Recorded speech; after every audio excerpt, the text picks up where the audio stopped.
بسم اللہ الرحمن الرحیم۔ السلام علیکم ٹو آل یوٹیوب ویورز۔ غزوہ بدر پارٹ 2، مسلمانوں کی کامیابی کے اسباب۔ غزوہ بدر میں مسلمان قریش کے مقابلے میں 1/3 سے بھی کم تھے۔ قریش کے پاس اسلحہ بھی مسلمانوں سے زیادہ تھا۔ اس کے باوجود کامیابی نے مسلمانوں کے قدم چومے۔ اس سب کی کیا وجوہات تھیں، یہ سب جانیں گے ہم آج کی ویڈیو میں۔ لیکن ویڈیو کا باقاعدہ آغاز کرنے سے پہلے آپ سب سے ایک ریکویسٹ کہ ویڈیو کو سبسکرائب، شیئر اور لائک کرنا مت بھولیں۔ نمبر 1، نصرت الہی۔ غزوہ بدر میں مسلمانوں کا سب سے بڑا اور اصل سبب نصرت الہی تھا۔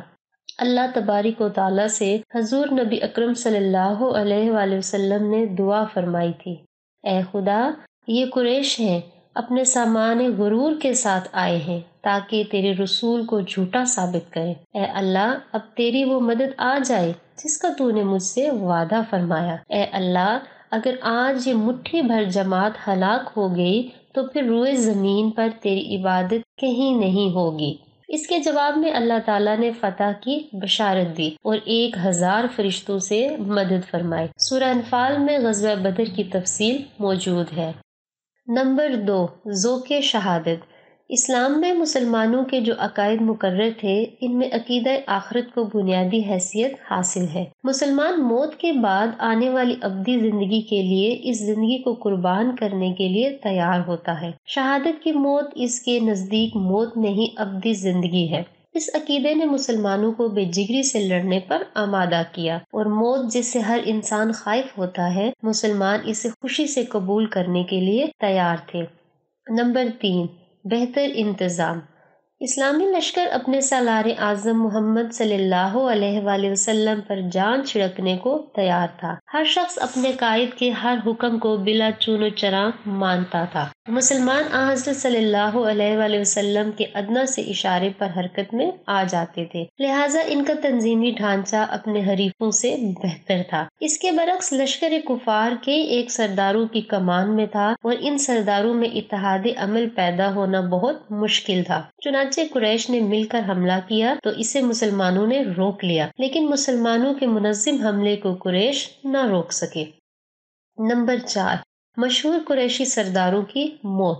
عام لڑائی کے آغاز سے پہلے 3 نامور قریشی سردار میدان میں آئے اور انہوں نے نہایت متکبرانہ انداز میں مد مقابل طلب کیے، لیکن وہ تینوں مقتول ہوئے۔ عتبہ، ولید اور شیبہ قریش کے بہت ہی بہادر سردار سمجھے جاتے تھے۔ ان کے قتل سے قریش کے حوصلے پست ہو گئے، اور بعد میں ابو جہل کی ہلاکت نے رہی سہی کسر پوری کر دی۔ نمبر 5، قریش کی صفوں میں انتشار۔ قبائلی نظام جہاں بھی ہوگا، اتحاد کامل پیدا ہونا ناممکن ہے۔ قبائلی کبر و غرور تنظیم کا دشمن ہوتا ہے۔ قریشی لشکر بھی اسی اصول سے مستثنیٰ نہ تھا۔ اس وجہ سے مکہ سے آنے والے لشکر میں اتحاد کا فقدان تھا۔ نمبر 6، دشمن میں بددلی اور اختلاف رائے۔ اگرچہ لشکر قریشی خاندان شرافت کو برقرار رکھنے کے لیے میدان جنگ میں آ گیا، لیکن اس مسئلہ پر ان کے درمیان میں اختلاف رائے اور بددلی پائی جاتی تھی۔ ابو سفیان جب اپنے قافلے کو بچا کر نکل گیا تو اس نے پیغام بھیجا کہ جنگ کیے بغیر واپس لوٹ آؤ، لیکن ابو جہل نہ مانا۔ اس پر بنی زہرہ اور بنی عدی واپس لوٹ گئے۔ بنو ہاشم سے مغرور قریشی سرداروں نے کہا، اے بنو ہاشم، اگرچہ تم ہمارے ساتھ چلے آئے، لیکن تمہارا دل تو محمد صلی اللہ علیہ وآلہ وسلم کے ساتھ ہے۔ اس پر بنی ہاشم میں ایک گروہ طالب بن ابی طالب کی سرکردگی میں واپس لوٹ گیا۔ حکیم بن حزام اور عتبہ نے بھی جنگ نہ کرنے کا مشورہ دیا، لیکن ابو جہل اور حضرمی کے خاندان کے اصرار پر معرکہ کا راز گرم ہو کر رہا، اور سرداروں نے بادل ناخواستہ اس جنگ میں شرکت کی۔ اسی سلسلے میں یہ بات بھی قابل ذکر ہے کہ بعض قریشی پکار کر کہہ رہے تھے کہ ہمیں محسوس ہوتا ہے کہ آسمان سے ہم پر بلائیں نازل ہو رہی ہیں۔ ان کے بعض افراد نے ایسے خواب دیکھے تھے جن میں ان کی تباہی کی خبر دی گئی تھی۔ ان تمام چیزوں کی حقیقت یہ تھی کہ جو لوگ اسلام کی حقانیت کو سمجھتے تھے اور انہیں معلوم تھا کہ ہم خدا کا مقابلہ کرنے جا رہے ہیں، اس لیے وہ خواب دیکھتے تھے کہ ان خوابوں کے عام چرچوں سے لشکر قریش میں اندر ہی اندر بددلی پھیلی ہوئی تھی۔ نمبر 7 متفرق وجوہات۔ مسلمانوں کی کامیابی کی بعض دیگر وجوہات بھی تھیں۔ مثلاً قریش کو لڑائی کے وقت سورج سامنے پڑتا تھا اور اس سے ان کی آنکھیں چندھا رہی تھیں۔ جنگ سے چند گھنٹے پہلے بارش ہوئی جس نے قریش کے پڑاؤ کے قریب کیچڑ پیدا کر دیا، جبکہ مسلمانوں کا پڑاؤ ریتلی زمین پر تھا اور انہیں اس سے فائدہ پہنچا کہ ریت جم گئی۔ ایسی تمام چیزوں کو مسلمانوں نے اپنے لیے غیبی امداد سمجھا اور قریش مکہ نے اسے برے شگون لیے اور ان کے حوصلے پست ہوتے چلے گئے۔ نمبر 8 غزوہ بدر کے اثرات۔ جنگ بدر حق و باطل کے درمیان میں فیصلہ کن معرکہ تھا۔ اس کی اہمیت و اثرات کا اندازہ مندرجہ ذیل امور سے ہو سکتا ہے۔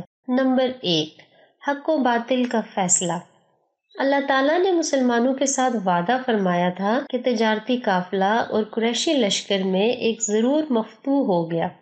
ابو جہل اور دیگر قریشی سرداروں نے مکہ سے روانہ ہونے سے پہلے خانہ کعبہ کا پردہ پکڑ کر دعا کی تھی کہ خدایا دونوں گروہوں میں سے جو بہتر ہے اس کو فتح کروا اور جو برسر ظلم ہوا اسے تباہ کر۔ چنانچہ غزوہ بدر میں اللہ تعالیٰ نے فیصلہ فرما دیا کہ کون حق ہے اور کون باطل ہے۔ نمبر 2 قریش کے غرور کا سر نیچا۔ میدان بدر میں آنے والے قریشی لشکر کی حالت یہ تھی کہ وہ اکڑتا ہوا اور لوگوں کو نمائش کرتا ہوا بڑھ رہا تھا۔ ان کا ارادہ تھا کہ بدر میں لگنے والے میلے میں لوگ ہماری قوت دیکھیں گے تو پورے عرب پر ہمارا رعب طاری ہو جائے گا، لیکن جنگ نے غرور کا سر نیچا کر دیا۔ نمبر 3 اسلام ایک عظیم قوت۔ غزوہ بدر میں اسلام کی فتح نے اسلامی حکومت کو عرب کی ایک عظیم قوت بنا دیا۔ ایک مغربی مورخ کے الفاظ ہیں، بدر سے پہلے اسلام محض ایک مذہب تھا مگر بدر کے بعد وہ مذہب ریاست بلکہ خود ریاست بن گیا۔ نمبر 4 مدینہ میں اسلام کی مزید اشاعت۔ مدینہ میں بنو اوس اور بنو خزرج قبائل کے بہت سے لوگوں نے ابھی تک اسلام قبول نہیں کیا تھا اور وہ ہوا کا رخ دیکھ رہے تھے۔ 313 کے ہاتھوں 1000 قریشی سرداروں کی شکست نے ان پر لات و منات اور عزا اور حبل کی قوت کا کھوکھلا پن واضح کر دیا۔ نمبر 5 منافقین کا گروہ۔ غزوہ بدر کے نتیجے کے طور پہ بہت سے ایسے لوگوں نے بھی اسلام قبول کر لیا جو فی حقیقت اسلام کے قائل نہ ہوئے تھے بلکہ دل سے اس کے دشمن تھے۔ اس کے نتیجہ کے طور پر منافقین کا گروہ پیدا ہو گیا جو بعد میں مسلمانوں کے اندر گھس کر خلاف اسلام سرگرمیوں میں مصروف رہا۔ عبداللہ بن ابی رئیس المنافقین نے بھی جنگ بدر کے بعد مسلمان ہونے کا اعلان کر دیا۔ نمبر 6 یہودیوں کے ساتھ تصادم۔ یہودی اب تک یہ امید لگائے بیٹھے تھے کہ مسلمان قریش مکہ کے ہاتھوں ختم ہو جائیں گے اور مدینہ پر ان کی سیادت حسب سابق قائم ہو جائے گی، لیکن اس جنگ کے نتیجے نے انہیں سیخ پا کر دیا۔ چنانچہ یہودی سردار مکہ گئے اور اشراف عرب کے مرنے پر روئے، ماتم کیا اور قریش کو ازسر نو مدینہ پر حملہ کرنے کی ترغیب دلائی اور امداد کا وعدہ کیا۔ اس طرح یہودیوں کے ساتھ بھی مسلمانوں کے تصادم کا آغاز ہو گیا۔ نمبر 7 ابو سفیان کی سرداری۔ قریش مکہ کے بڑے بڑے سردار اس جنگ میں مارے گئے، صرف ابو سفیان بچا تھا جو اس جنگ میں شریک نہیں ہوا تھا، اس لیے قریش کی قیادت ابو سفیان کے ہاتھوں میں آ گئی۔ بنو امیہ کے اقتدار کی جد و جہد کے پس منظر میں ابو سفیان کو بڑا دخل حاصل تھا۔ مکہ پہنچ کر ابو سفیان اور اس کی بیوی ہندہ نے انتقامی جذبات کو بھڑکایا اور مدینہ پر ازسر نو حملے کے منصوبے بنانے شروع کر دیے، اور اس کے بعد اسلام کے خلاف تمام جنگوں میں کفار مکہ کی قیادت اسی نے کی۔ نمبر 8 غزوہ سویق واحد۔ غزوہ بدر کے بعد سویق واحد کے غزوات اسی غزوہ کا نتیجہ ہے۔ اس میں قریش نے اپنے مقتولین کا بدلہ لینے کے لیے مدینہ پر حملے کیے۔ غزوہ بدر کی اہمیت۔ غزوہ بدر اسلام اور کفر کا پہلا اور اہم ترین تصادم ہے۔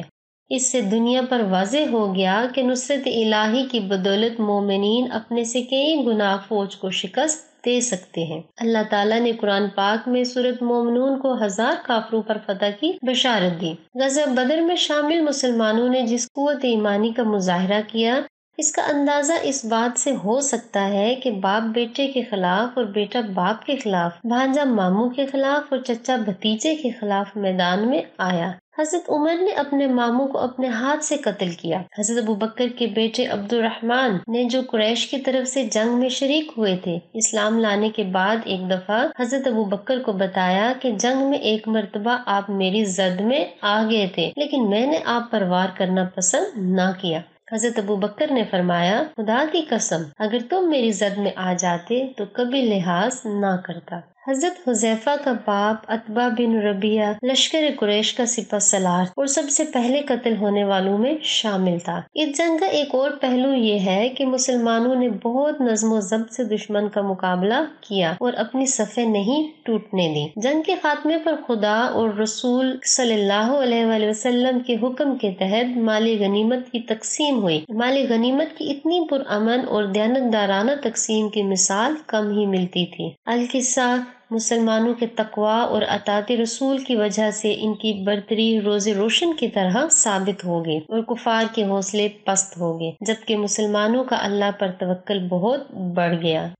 امید کرتی ہوں آپ کو آج کی ویڈیو پسند آئی ہوگی۔ ملتے ہیں اگلی ویڈیو میں، تب تک کے لیے اللہ حافظ۔